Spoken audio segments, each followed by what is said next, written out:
Nos années folles d'André Téchiné, c'est une très belle histoire que je qualifierais de passionnelle et une histoire d'amour entre Paul et Louise. Pendant la Première Guerre mondiale, lui ne veut pas aller au front.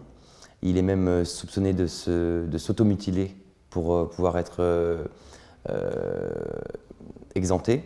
Et finalement, justement, comme on lui dit qu'il risque la cour martiale, il déserte, il s'enfuit de l'hôpital, aidé par sa femme. Et pour ne pas être retrouvé, toujours avec la complicité de sa femme, il se déguise en femme. Et ça marche tellement bien qu'il vit une bonne dizaine d'années comme ça. Une semaine à peine suffit pour que l'odyssée du déserteur travesti fasse le tour des rédactions. Et c'est ainsi, mesdames et messieurs, que Paul Grapp passa de la clandestinité à la gloire.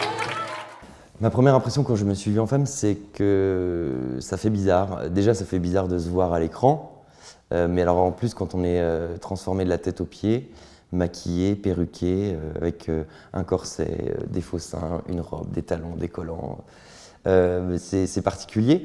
Ça me permet peut-être plus d'avoir du recul parce que je ne me reconnais pas vraiment, donc du coup, je suis spectateur de ce personnage de Suzanne qu'on a créé avec André en s'inspirant de ce qu'avait vécu ce vrai Paul Grapp qui a existé.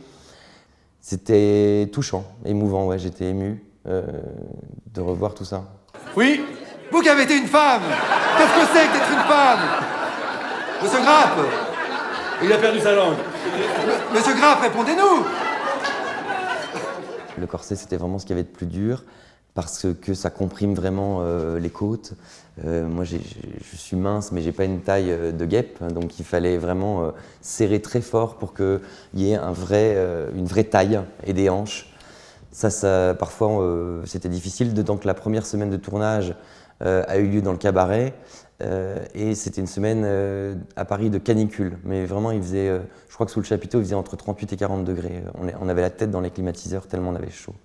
Donc avec ce corset, cette robe, ces talons, cette chorégraphie, ce châle, j'ai eu un petit peu, voilà, c'était épique.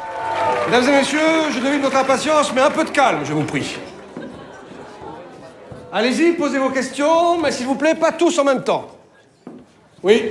Comment passe-t-on de Suzanne Lagarçonne à Paul Grapp, déserteur amnistié? Oui, ce qui m'a le plus fasciné dans ce personnage, c'est d'une part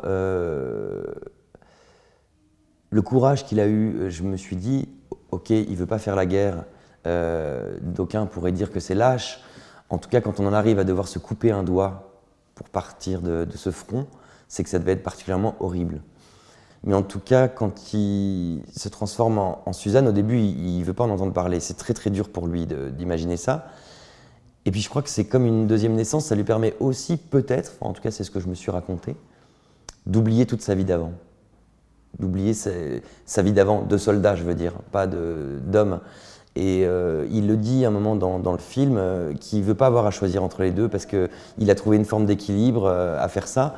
Et c'est vrai que ce qui m'a le plus étonné, c'est sa capacité justement à se prostituer. Voilà, à aller jusque-là. En même temps, ils n'avaient pas beaucoup d'argent, ils en avaient besoin. Ça a dû se faire progressivement, effectivement, dans sa vraie vie, pas du jour au lendemain. Mais André a voulu justement qu'on passe de l'un à l'autre parce que de toute façon, après, il y a des flashbacks qui remontent comment ça s'est fait, qui remontrent la fabrication du personnage de Suzanne et les réticences qu'il a eues, les difficultés. Et je trouve que c'est bien. En fait, on est complètement perdu dans ce film parfois, tout comme Paul l'était perdu dans sa propre vie. Et ça, je trouve que c'est très bien rendu.